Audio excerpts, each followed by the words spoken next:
ጤና ይስጥልን ክቡራን የስልክ ቤተሰቦች እንደምን አላችሁ? እንግዲህ ከሰሞኑ እንደሚታወቀው በተለይ በዚህ በኦሮሚያ ክልል በአርሲ ዞን ማለት በተደጋጋሚ ሆኖ ነው ያለፉትን 6 እና 7 ዓመታት ባልተቋረጠ አይነት መንገድ አማሮችና ክርስቲያኖች በዋናነት ማለት ነው ሌላው ማህበረሰብ ያው የሚደርስበት ጥቃት እንዳለ ሆኖ በዋናነት ግን አማራና ኦርቶዶክሳውያን ከፍተኛ ሰቆቃና ግፍ እየደረሰባቸው ይገኛሉ። እንግዲህ ከዚህ ደግሞ ዋናው ኦሮሚያ ክልል ነው። ያው እንደሚታወቀው ከዓመታት በፊት በወለጋ በስፋት ሲደረግ የነበረ ጉዳይ ነው። አሁን ደግሞ በሸዋ ዙሪያ በከፍተኛ ሁኔታ እየተፈጸመ ይገኛል። ከሳምንታት በፊት እንግዲህ በዚህ በወረጃ አርሶ አካባቢ የደረሰው ጉዳት ይታወቃል።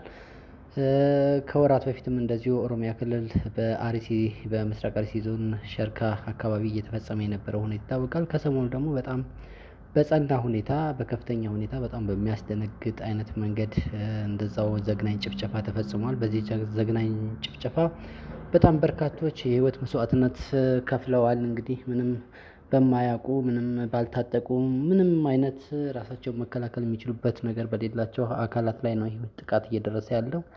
ይህን ጥቃት አስመልክቶ እንግዲህ የተለያዩ ተቋማት መግለጫዎችን ሰጥተዋል። ነገር ግን መግለጫ ብቻ የዜጎችን ህይወት ሊታደግ አይችልም። ኢትዮጵያ እንዳጠቃላይ አሁን ያለችበት ነባራዊ ሁኔታ ይታወቃል። ምንም እንኳን መንግስት እንዳላት ዓለም ቢያውቅም ማለት እንዴት ነው ዲፕሎማሲያዊ ሁኔታዎችን ሊፈጽም የሚችል እና ፓስፖርት ምናምን የሚያድል አይነት መንግስት ቢኖርም የዜጎችን ህልውና ማስጠበቅ የሚችል መንግስት ግን የለም ማለት ይቻላል። ምክንያቱም የኢትዮጵያ ሉዓላዊነት ያለፉትን 7 ዓመታት በከፍተኛ ሁኔታ እየተጣሰ ይገኛል። እንግዲህ ያ ጥሰት እስካሁንም ቀጥሏል። አሁን ይሄን ነገር እንኳን በምናገርበት ጊዜ በትላንትናው ዕለት እንግዲህ ጅቡቲ በድሮን አፋር ውስጥ ገብታ በርካታ ዜጎችን አጥቅታለች።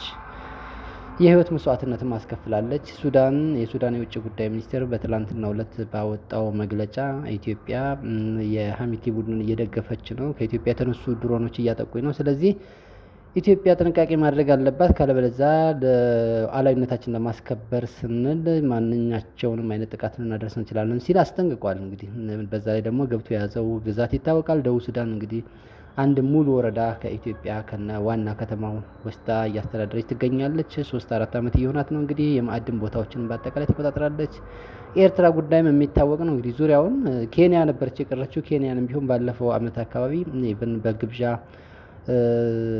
ጦሯን እንድታስገባ አድርጎ ያው የኦነግ ኃይል ያለውን እሱ በእርግጥ ዜጎችንም ጭምር በተለይ የኢትዮጵያ ሞያሌ እንዲጨፈጨፍ እዛ አካባቢ ዜጎች እንዲመቱ ያደረገበት መንገድ አለ እና አጠቃላይ መንግስት በሉዓላዊነትን ጉዳይ ብቻ ሳይሆን በሀገር ውስጥ ያሉ ዜጎችን ከመጠበቅ አንጻር ሚናው በጣም ዝቅተኛ ብቻ ሳይሆን ኢቭን ራሱ የአጥቂዎች አካል በመሆን በማጥቃትም ጭምር እየሰራ መሆኑ እየተገለጸ ይገኛል። በተግባርም እያሳየ ያለው ያንን ነው። በግልጽ ጦርነት የገጠሙት አማራ ክልል፣ ትግራይ ክልል፣ ኦሮሚያ ክልል እንዳሉ ሆኖ ነገር ግን ከተፋላሚዎቹ ውጪ በድሮን የሚጨፈጭፈውና የሚጨርሰው ንጹሐን ዜጎችን ነው። የገበሬዎችን ቤት ያቃጥላል። የገበሬዎችን ሰብል በማሳው ላይ ይመታል። ገበሬዎች በስራ እንቅስቃሴ ላይ ያሉ በድሮንና በተለያዩ ከባድ መሳሪያዎች ይመታል። እንግዲህ ከአንድ ሀገር መንግስት የሚጠበቅ ነገር አይደለም እና ሰሞነኛውን የሸርካን ጉዳይን በተመለከተ እንግዲህ ለምሳሌ ቢቢሲ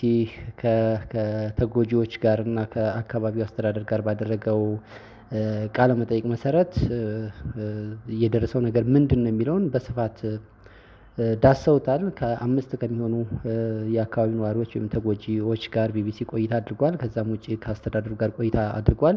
አስተዳደሩ ለዚህ ጥያቄ የሰጠው ምላሽ ምንድነው? የኦሮሞ ነጻነት ጦር ነው ይህን ችግር የፈጠረው የሚል አይነት ሀሳብ ሰጥቷል። በሌላ በኩል የኦሮሞ ነጻነት ጦር ደግሞ መግለጫ አውጥቷል። ይህ ጨፍጫፊ የሆነ መንግስት እስካልተወገደ ድረስ በፍጹም ትግላችን አይቆምም የሚል መግለጫ አውጥቷል። እንግዲህ ቀደም ሲል ያው አማሮች በመጨፍጨፋቸው ውስጥ ክርስቲያኖች በመጨፍጨፋቸው ውስጥ ሚና የነበራቸው እነ ጀዋር መሐመድም ጭምር ይህን ጉዳይ አውጋዥ ሆነው መጥተዋል።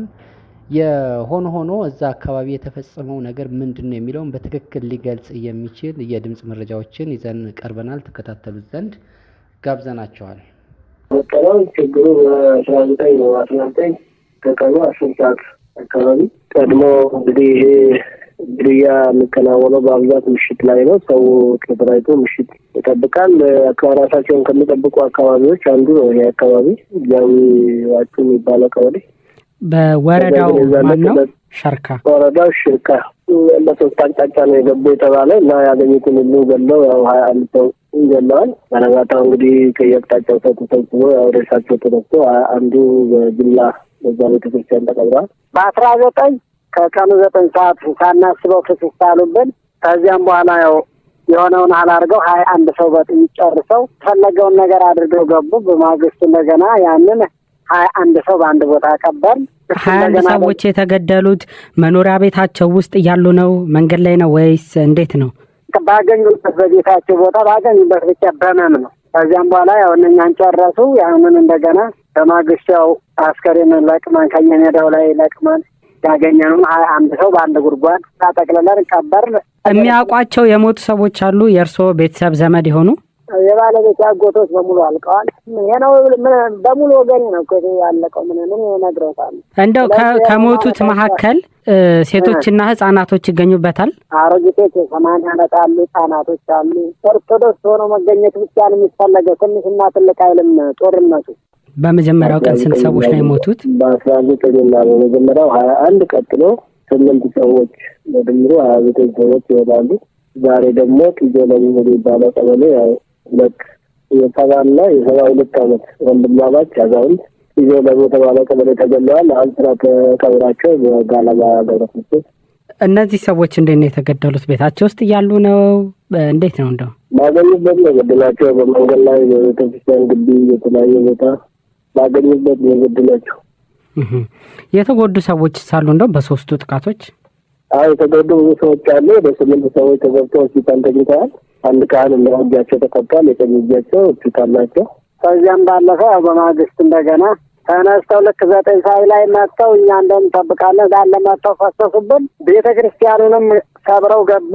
ከገቡ በኋላ አኖና ናስቀድስ እያሉ በስፒከሩ እየተጫወቱ ወደ 5 ሚሊዮን የማይበቃው ንብረት በእሳት አቃጠሉ። ጽሕፈት ቤቱ ላይ ነው የንዋየ ቅድሳቱ በሙሉ እዛ ነበር ያለው። ልብሱ ጽላቱ ላይ ያለው ብቻ ነው የቀረው እንጂ ሌላ አንድ ልብስ የሚባል የለም።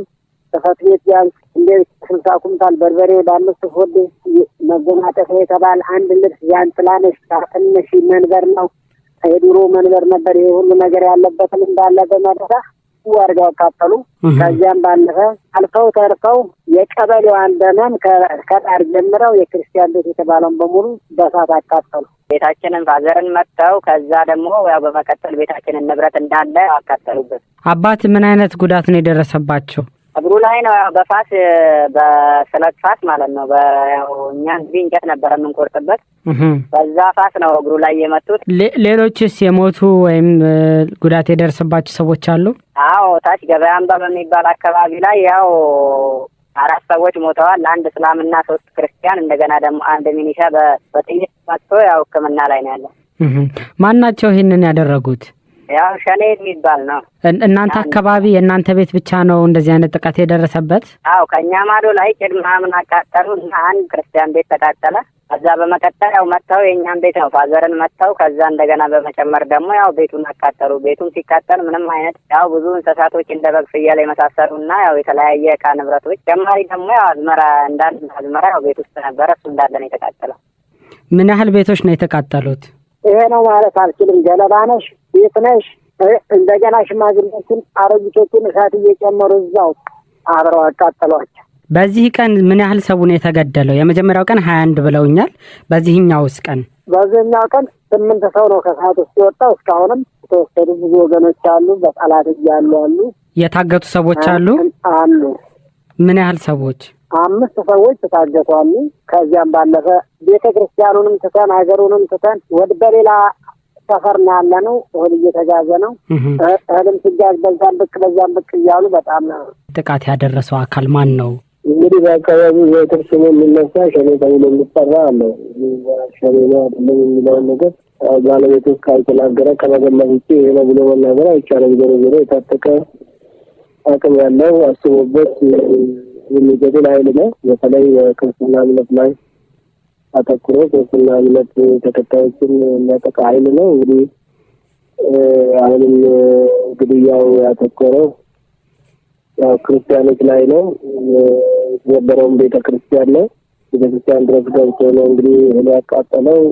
ስለዚህ አክራሪ አይነት ጠባይ ያለው ተጠል የሆነ አካሄድ ያላቸው ታጣቂዎች ናቸው ብለን ነው የምናስበው።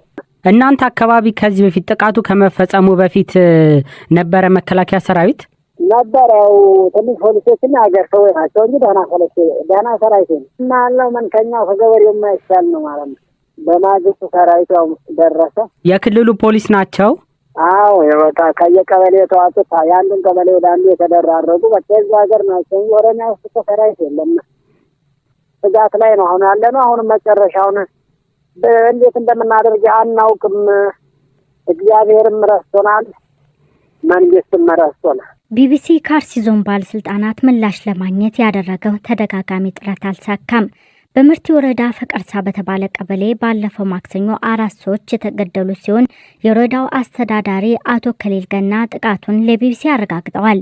አስተዳዳሪው ጥቃቱ ግን ሃይማኖት ተኮር አይደለም ብለዋል። በምርት ወረዳ ባለፈው ሳምንት 4 ንጹሃን ሰዎች ተገድለዋል። 1 ሰው ቆስሏል። ከዚህ ውጪ 4 ቤቶችም ተቃጥለዋል። መጀመሪያ አንድ ሙስሊም የድረሱልን ጥሪ ያቀረበ ነው የገደሉት። ልጁን ለማዳን 4 ሰዎች ሲመጡ ነው የተጠቁት። ጥቃቱ እምነት ተኮር ሳይሆን ጠላት ነው የፈጸመው። ጫካ የሚንቀሳቀሰው የኦሮሞ ነጻነት ሰራዊት ታጣቂዎች ናቸው የፈጸሙት። ከጥቃቱ በኋላ የጸጥታ አካላት ቦታው ላይ ደርሰዋል። ከዛ በኋላ ታጣቂዎች ወደ ጫካ ተመልሰዋል። የኦሮሞ ነጻነት ሰራዊት በአካባቢው ይንቀሳቀሳል። ከዚህ በፊትም ጥቃት አድርሶ ያውቃል።